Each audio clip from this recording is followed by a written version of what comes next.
Para avaliar a qualidade da educação infantil de sua rede, a SM considera 9 dimensões de qualidade, as quais se desdobram em indicadores. O processo para que cada indicador possa ser avaliado envolve autoavaliação institucional e deve respeitar dois princípios, segundo o documento Indicadores de Qualidade da Educação Infantil Paulistana. Esses dois princípios são o princípio A, da autodeclaração e o princípio da confidencialidade, B, da flexibilização curricular e o princípio da territorialidade, C, dos direitos fundamentais das crianças e o princípio da participação, D, da autonomia docente e o princípio da livre expressão infantil. Resposta: A, da autodeclaração e o princípio da confidencialidade. Princípio da autodeclaração. Este princípio indica que as próprias instituições educacionais são responsáveis por avaliar seu desempenho em relação aos indicadores de qualidade da educação infantil. Isso significa que elas têm autonomia de avaliar e declarar seu estado atual em relação aos critérios estabelecidos, oferecendo uma visão interna e direta de sua qualidade educacional. Princípio da confidencialidade. Durante o processo de avaliação, é essencial garantir a confidencialidade das informações coletadas.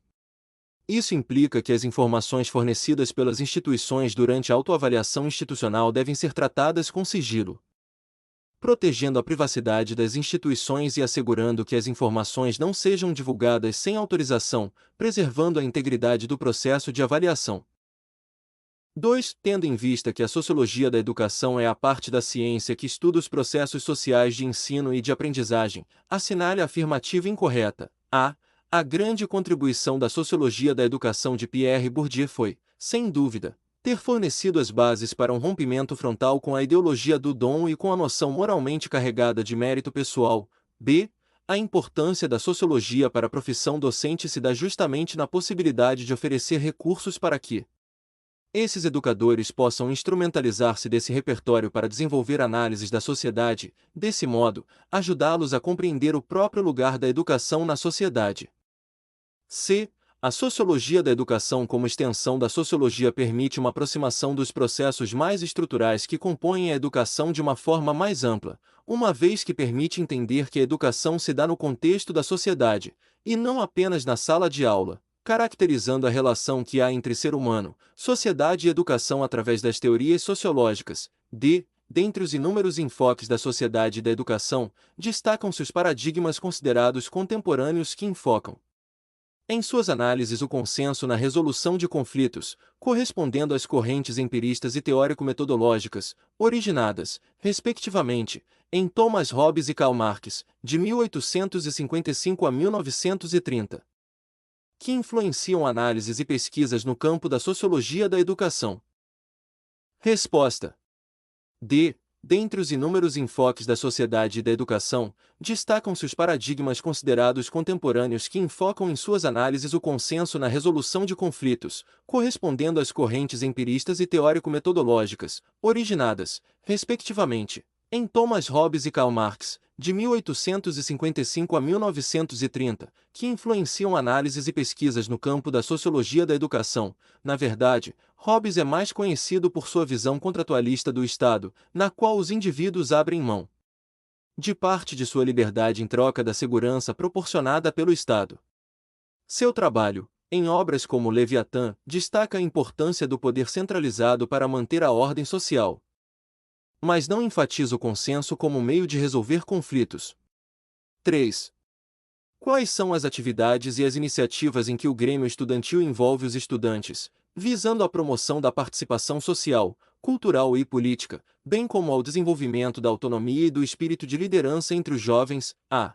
Promoção de festivais religiosos, torneios esportivos, debates políticos e apresentações de trabalhos artísticos. B. Recuperação paralela, torneio de xadrez, apresentações de trabalhos e debates. C. Promoção de festivais de música, torneios esportivos, apresentações teatrais e debates. D. Apresentações teatrais, torneio de game, recuperação paralela e festivais folclóricos.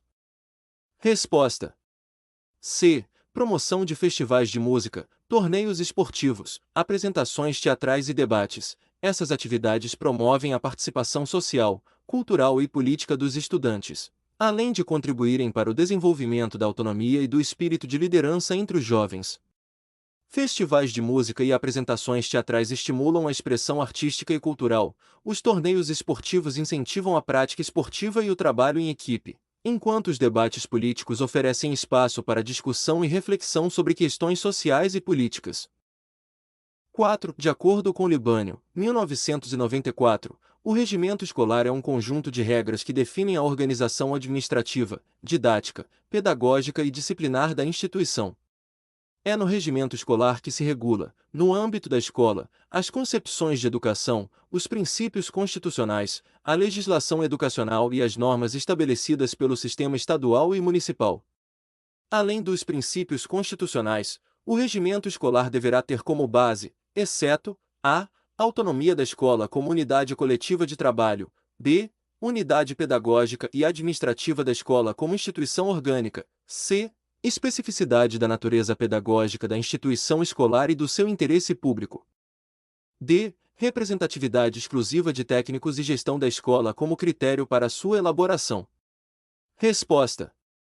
D. Representatividade exclusiva de técnicos e gestão da escola como critério para sua elaboração. O regimento escolar é um documento que define a organização e o funcionamento da escola, abrangendo aspectos administrativos, didáticos, pedagógicos e disciplinares. Para garantir sua eficácia, é necessário que seja elaborado levando em consideração diversos elementos, incluindo os princípios constitucionais, a legislação educacional e as normas do sistema de ensino, bem como as concepções de educação e os interesses da comunidade escolar. 5. A educação inclusiva constitui-se paradigma educacional fundamentado na concepção de direitos humanos e é central no debate acerca do papel da escola na superação da lógica da exclusão, ainda vigente na sociedade contemporânea. Tendo tal debate como orientação, é preciso reconhecer, entretanto, que a educação especial historicamente se organizou como a. Sistema de ensino para atender às necessidades educacionais especiais, b. Possibilidade de avanço em cursos, séries pela verificação do aprendizado, c. Atendimento educacional especializado em substituição ao ensino comum, d. Efetiva política pública de acesso universal à educação com ações especiais. Resposta. C. Atendimento educacional especializado em substituição ao ensino comum. Historicamente, a educação especial se organizou como um sistema separado do ensino regular, oferecendo atendimento educacional especializado para alunos com necessidades educacionais especiais, muitas vezes substituindo o ensino comum. Isso reflete uma abordagem segregacionista, na qual os alunos com deficiência eram frequentemente excluídos do ambiente escolar regular e encaminhados para escolas especiais ou classes especiais dentro das escolas regulares. 6. Paulo Freire, Jean Piaget e Lev Vygotsky são três grandes teóricos da educação com contribuições significativas, mas com abordagens distintas. Há cenário alternativa que se refere corretamente a Jean Piaget. A. Enfatiza a educação crítica e conscientizadora que liberta o indivíduo e o torna capaz de transformar a sociedade. B. Sua teoria enfoca como as estruturas mentais e o pensamento das crianças evoluem com a idade e a experiência. C. Argumenta que a comunidade e a interação social desempenham um papel central no processo de internalização do conhecimento. D. Psicólogo do desenvolvimento conhecido pela teoria sociocultural do desenvolvimento cognitivo. Resposta.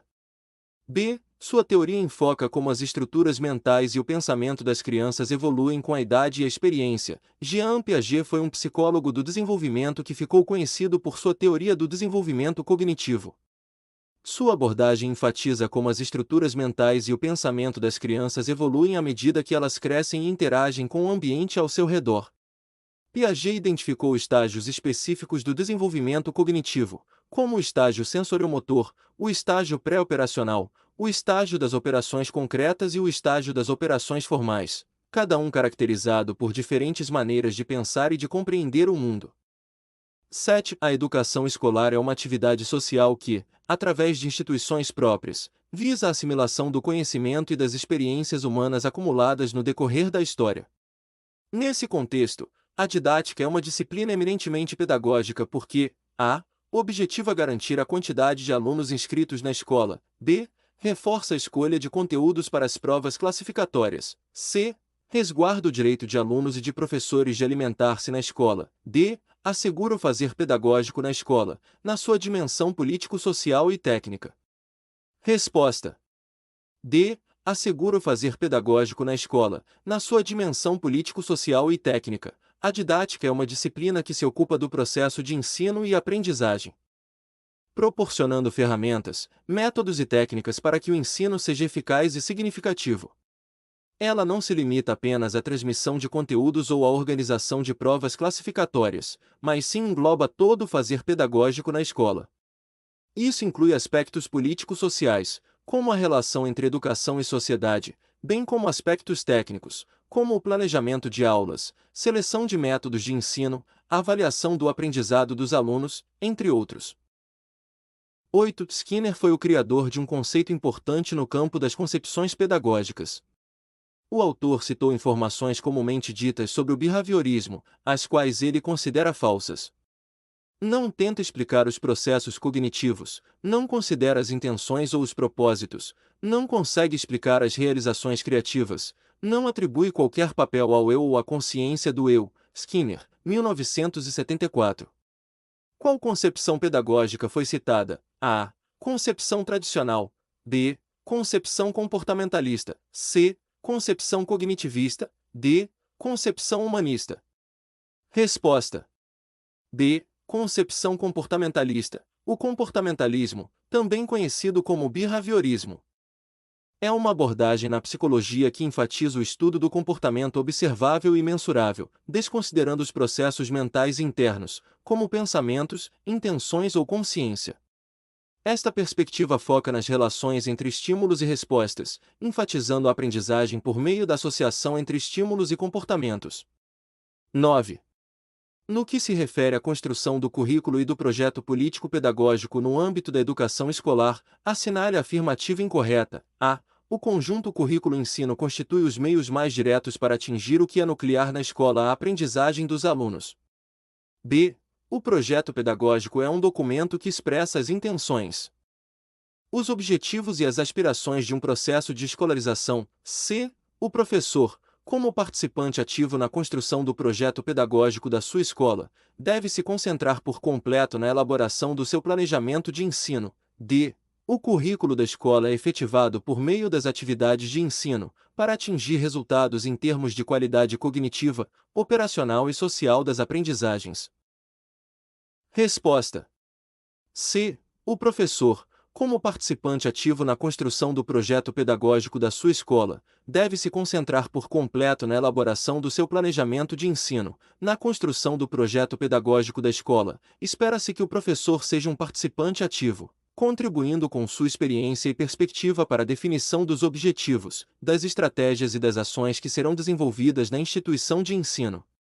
No entanto, o professor não deve se concentrar exclusivamente na elaboração do seu planejamento de ensino, pois o projeto pedagógico vai além das atividades planejadas por cada docente. O projeto pedagógico envolve a construção de diretrizes e princípios norteadores para toda a instituição, buscando promover uma visão coletiva e integrada do processo educativo. 10. O comportamento dentro do ambiente educacional deve ser pautado na observância das normas que regem cada escola. De maneira específica, há um documento que registra o funcionamento, a estrutura, a organização e as normas de uma instituição de ensino.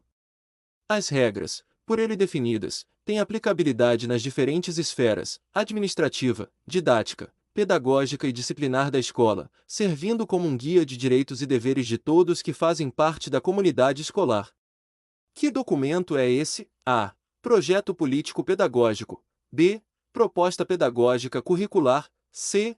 Livro de registro de classe. D. Regimento escolar. Resposta. D. Regimento escolar, o documento que registra o funcionamento, a estrutura, a organização e as normas de uma instituição de ensino, aplicáveis nas diferentes esferas administrativa, didática, pedagógica e disciplinar da escola. 11. Planejar é uma atividade primordial na ação docente. Entre os diversos tipos de planejamentos, aquele que interfere diretamente na aula é o A. Plano de ensino. B. Plano de curso. C. Planejamento participativo. D. Plano de aula. Resposta: D. Plano de aula. O plano de aula é o documento que descreve de forma detalhada os objetivos, conteúdos, metodologias, recursos e avaliação de uma aula específica. Ele é elaborado pelo professor para orientar suas atividades durante a aula e garantir que os objetivos de aprendizagem sejam alcançados de forma eficaz. O plano de aula é uma ferramenta essencial para o professor organizar e conduzir suas aulas de maneira planejada e eficiente. Os outros tipos de planejamentos mencionados, plano de ensino, plano de curso e planejamento participativo, são importantes em diferentes níveis de organização do ensino, mas não interferem diretamente na execução de uma aula específica como o plano de aula. 12. Considerando as diretrizes curriculares da educação básica acerca do desenvolvimento da criança na educação infantil, assinale a alternativa correta. A. O desenvolvimento infantil é determinado principalmente pela genética e maturação biológica. B. A criança é um sujeito histórico e de direitos que se desenvolve nas interações e práticas cotidianas. C. O conhecimento científico atual sugere que as crianças só começam a atribuir significado às experiências após os 5 anos. D. As aquisições marcantes na educação infantil são universais e biologicamente determinadas. Resposta: B. A criança é um sujeito histórico e de direitos que se desenvolve nas interações e práticas cotidianas, de acordo com as diretrizes curriculares da educação básica para a educação infantil. A criança é considerada um sujeito histórico e de direitos. Isso significa que ela é influenciada por seu contexto cultural, social e histórico, além de possuir direitos que devem ser garantidos, como o direito à educação de qualidade. O desenvolvimento infantil ocorre por meio das interações da criança com seu meio ambiente e das práticas cotidianas nas quais está envolvida. 13. Qual teoria da aprendizagem defende que o conhecimento é construído socialmente por meio da interação com outras pessoas? A. Behaviorismo. B. Socio-interacionismo. C. Cognitivismo. D. Construtivismo. Resposta: B. Socio-interacionismo. O socio-interacionismo, proposto por Lev Vygotsky, destaca a importância das interações sociais e culturais no processo de aprendizagem. Segundo essa teoria, o conhecimento é construído através das interações da criança com outras pessoas mais experientes, como pais, professores e colegas. O ambiente social e cultural em que a criança está inserida desempenha um papel fundamental no desenvolvimento cognitivo e na construção do conhecimento. 14. O município de Cocalzinho de Goiás é uma unidade do território de Goiás, com personalidade jurídica de direito público interno e integrante da Organização Político-Administrativa da República Federativa do Brasil. É dotado de autonomia política, legislativa, administrativa e financeira, e reger-se-á observando os princípios da Constituição Federal, da Constituição do Estado de Goiás e desta Lei Orgânica. Marque a alternativa incorreta. A. São símbolos do município a bandeira, o hino e o brasão, que representam a sua cultura e a sua história. B. O dia 3 de agosto é a data magna municipal.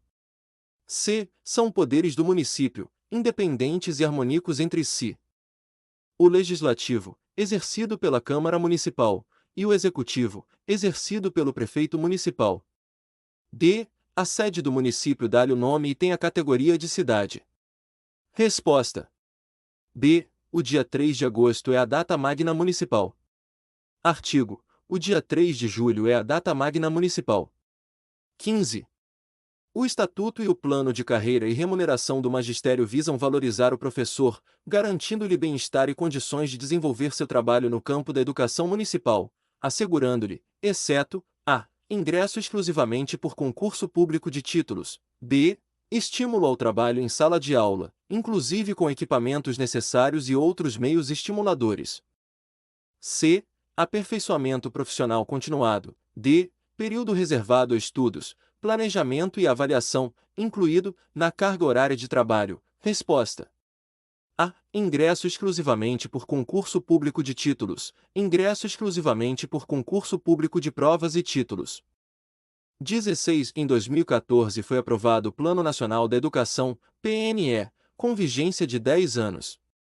São diretrizes do PNE: a. Melhoria da qualidade da educação e reestruturação dos planos de carreiras municipais. B. Erradicação do analfabetismo e universalização do atendimento escolar. C. Valorização dos profissionais da educação e privatização do ensino. D. Princípio da gestão democrática da educação pública e padronização dos projetos político-pedagógicos. Resposta: B. Erradicação do analfabetismo e universalização do atendimento escolar. O Plano Nacional de Educação, PNE, estabelece metas e diretrizes para o desenvolvimento da educação no Brasil ao longo de um período de 10 anos.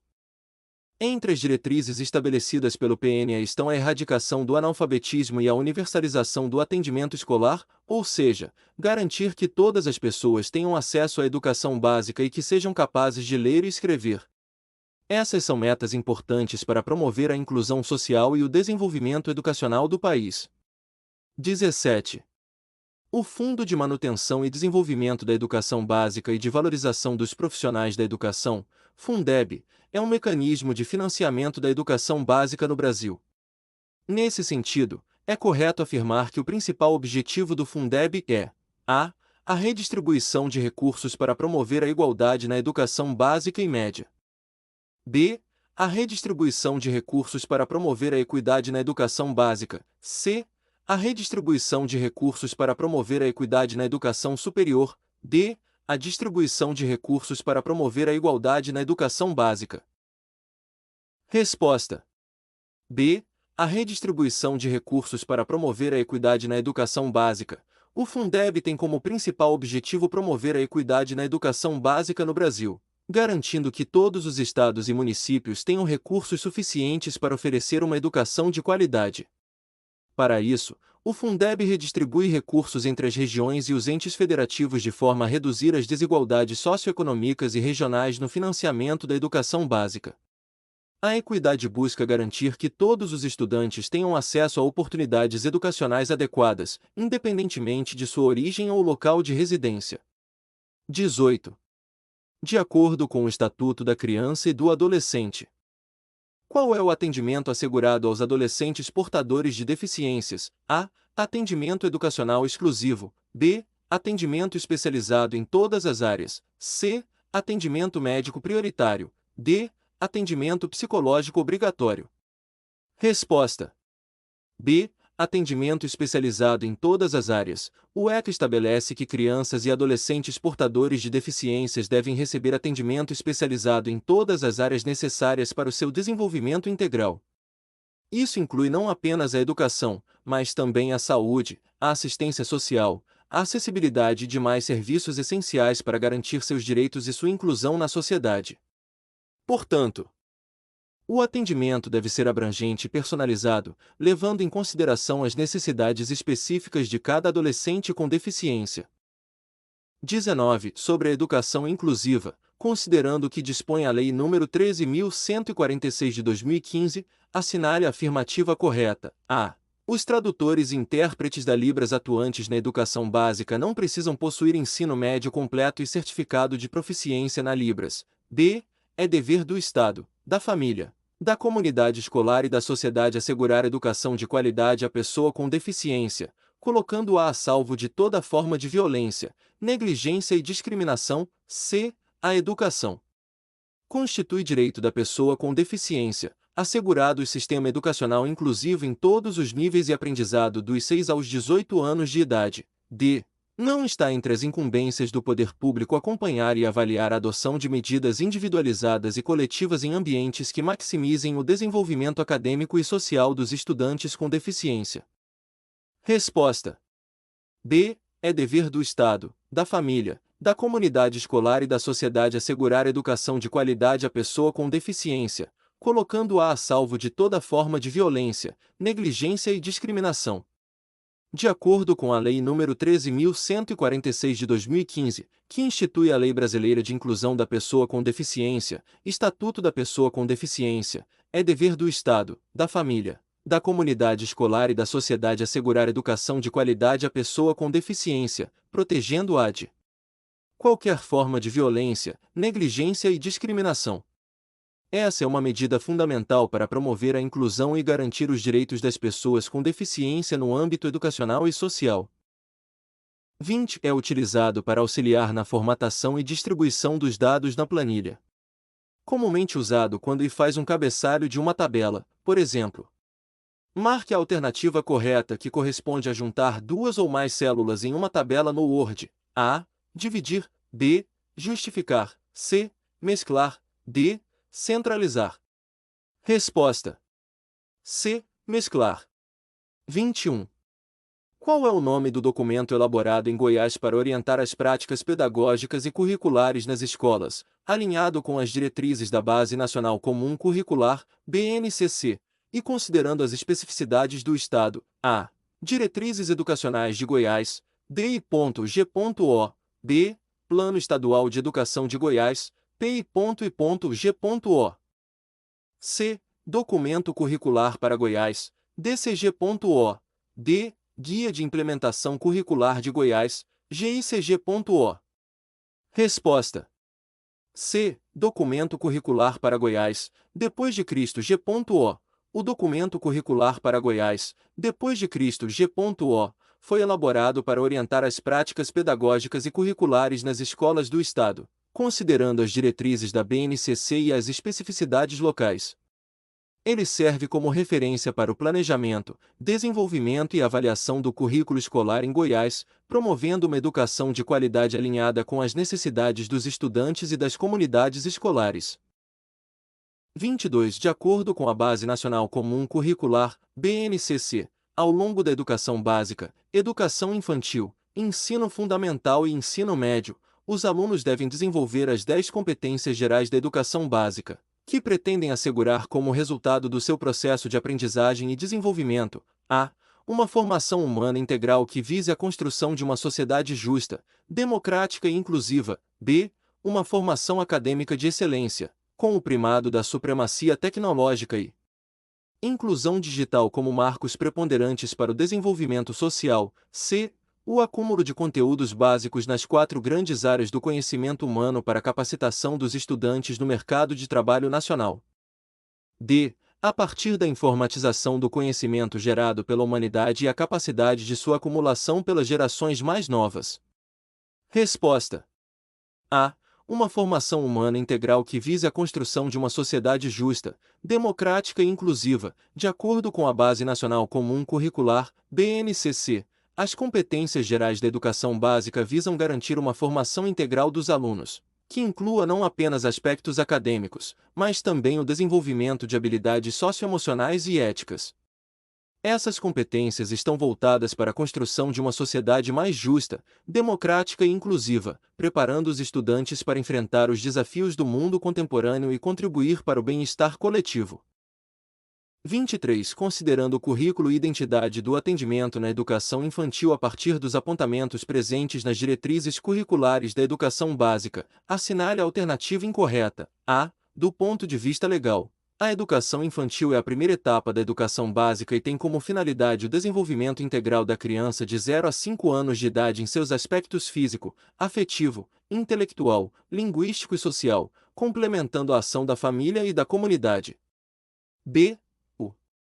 Atendimento em creche e pré-escola a crianças de 0 a 7 anos de idade é definido na Constituição Federal de 1988 como dever do Estado em relação à educação, oferecido prioritariamente pelos estados e municípios. C. As creches e pré-escolas se constituem em estabelecimentos educacionais públicos ou privados formados por meio de profissionais com a formação específica legalmente determinada, a habilitação para o magistério superior ou médio. D. Na execução da proposta pedagógica, a instituição de educação infantil organiza seu currículo, que pode ser entendido como as práticas educacionais organizadas em torno do conhecimento e em meio às relações sociais que se travam nos espaços institucionais, e que afetam a construção das identidades das crianças. Resposta: B. O atendimento em creche e pré-escola a crianças de 0 a 7 anos de idade é definido na Constituição Federal de 1988 como dever do Estado em relação à educação. Oferecido prioritariamente pelos estados e municípios, a Constituição Federal de 1988 estabelece a educação como um direito de todos e um dever do Estado, porém, o atendimento em creche e pré-escola é destinado prioritariamente a crianças de 0 a 5 anos de idade, conforme preconizado pelas diretrizes curriculares da educação infantil. A menção à faixa etária de 0 a 7 anos refere-se ao ensino fundamental, não à educação infantil.